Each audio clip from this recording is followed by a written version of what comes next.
Welcome.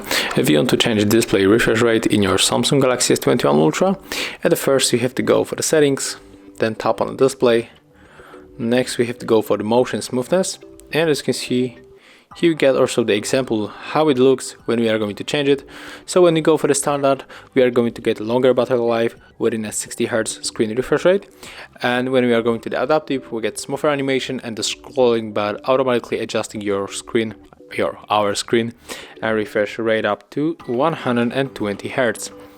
Of course, I'm going to stay with this one, is the best way, but if you want to save your battery, for example, your currently capacity is very low, you have to definitely pick the standard and then simply click apply. So that's how we can change it. Thank you guys for watching, leave thumbs ups, comments and subscribe to our channel.